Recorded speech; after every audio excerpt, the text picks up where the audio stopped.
What's going on, everybody? Kalipus Tech here, coming back at you with another video. In this video, we're going to be doing a comparison between the Samsung Galaxy A53 5G and the OnePlus Nord N200 5G. So let's get started. Now with the Samsung Galaxy A53 5G, we're getting a 6.5-inch 120Hz Super AMOLED display with a resolution of 1080p, a PPI of 405, an aspect ratio of 20:9, and a screen-to-body ratio of about 85.4%. With the OnePlus Nord N200 5G, we're getting a 6.49-inch 90Hz IPS LCD display with a resolution of 1080p, a PPI of 405, an aspect ratio of 20:9, and a screen-to-body ratio of about 83.7%. So both of these displays are really good. They have pretty high refresh rates, which means the movement on the screen is going to be a little bit faster and smoother than a standard 60Hz display. So when you're streaming videos, playing games, that sort of thing, you're going to get a better experience. And when you're just navigating through the phones in general, it's going to feel a little bit more premium. And in addition to this, the qualities of the displays are also really good. Since both of them have 1080p resolutions, they're going to get really sharp, crisp images. Again, great for consuming content. And not only are the qualities really good, but at about 6.5 inches each, both of these displays are decently large, giving you the benefits of having larger displays, while also not being so large that they're uncomfortable to hold. But that being said, I do think the Samsung Galaxy A53 5G does have a slightly better display. With the Super AMOLED, the colors are going to be a little bit bolder, and the display overall is going to be brighter. You can kind of see this by the viewing angles. They are a little bit better with the Samsung Galaxy A53 5G, but at the same time, again, the OnePlus Nord N200 5G does still have a really nice looking display. So if you want something that's really good for content consumption,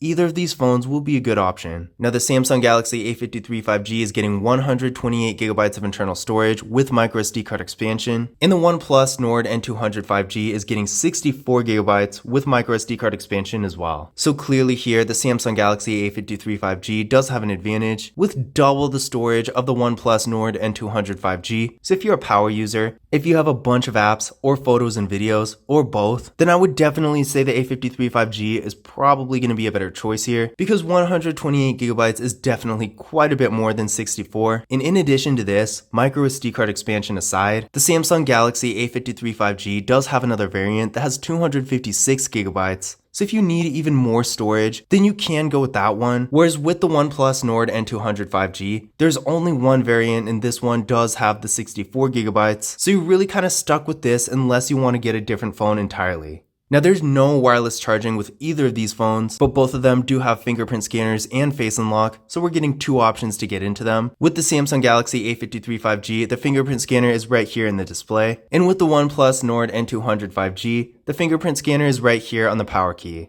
So they're both in equally good spots in my opinion. I kinda like the in-display fingerprint scanner a little bit better, just because it makes the phone look a little bit more premium, and it feels more modern. But having the fingerprint scanner on the power key is not bad either. So starting with the Samsung Galaxy A53 5G, let's give these fingerprint scanners a try and see how well they work.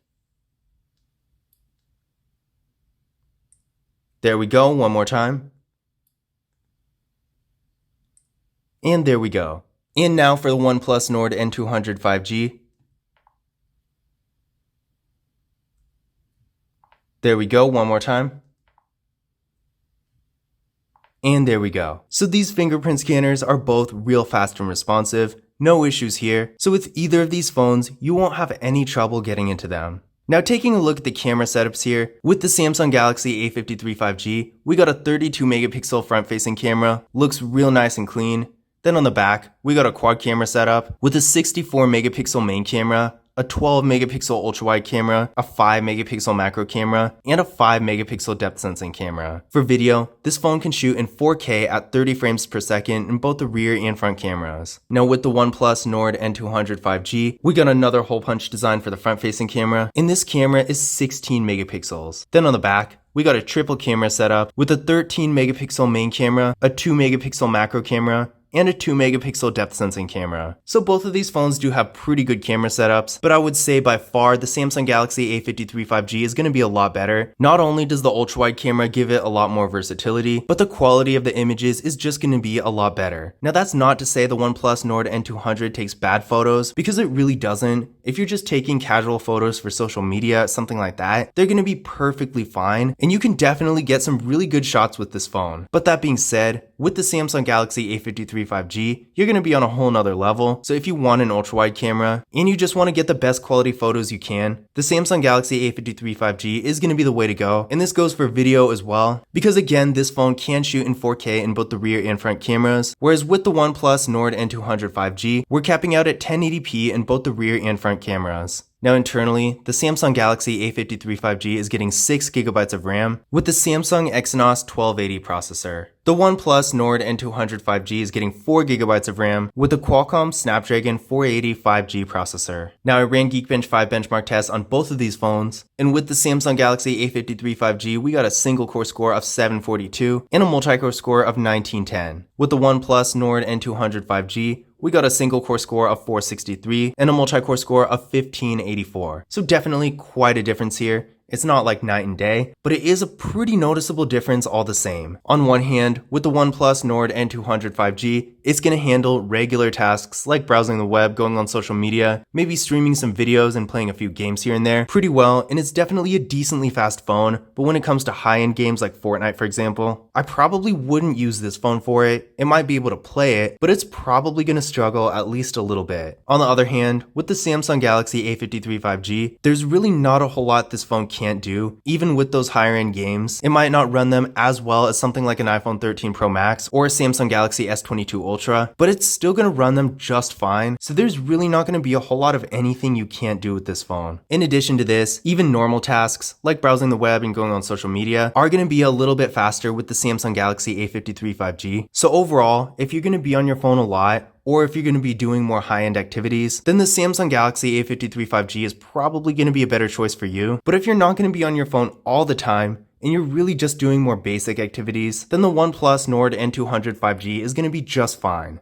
Now for battery, both of these phones do have 5000 mAh batteries, so these are really large batteries. You're going to get lots of life out of them, both throughout the day and down the road, because as the batteries degrade, which all batteries do, you're not going to notice it in these phones nearly as quickly as you would with something like an iPhone SE, where the battery is super small. In addition to this, the Samsung Galaxy A53 5G does support 25-watt fast charging, whereas the OnePlus Nord N200 5G supports 18. Now technically there is a difference here, and the Samsung Galaxy A53 5G obviously is going to have the advantage, but are you really going to notice it? I personally don't think so, because if you have a powerful fast charger, both of these phones are going to charge up really fast regardless and save you quite a bit of time.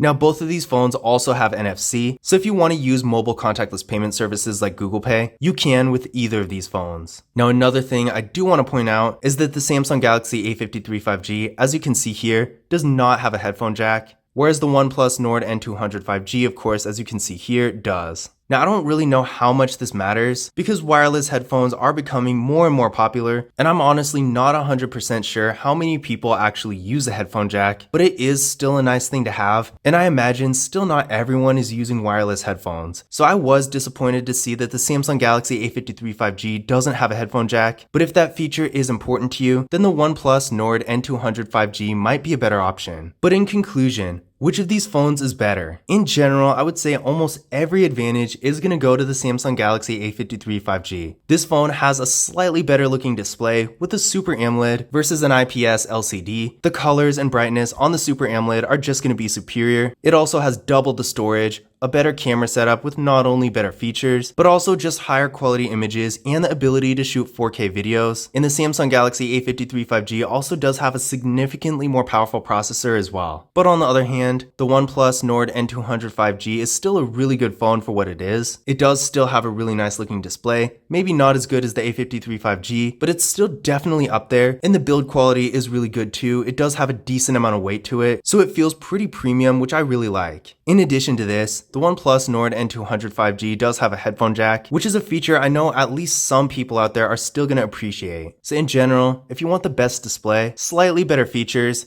and a more powerful processor, then the Samsung Galaxy A53 5G is hands down the way to go. But if you don't need a ton of processing power or the best camera, and you want a phone that's just going to get the job done for more basic daily activities, and you want a phone that actually has a headphone jack, then the OnePlus Nord N200 5G is still going to be a great option. But I hope you enjoyed the video, and I hope you found this information useful as well. If you did, don't forget to give it a thumbs up and hit that subscribe button. But as always, I will see you in the next video.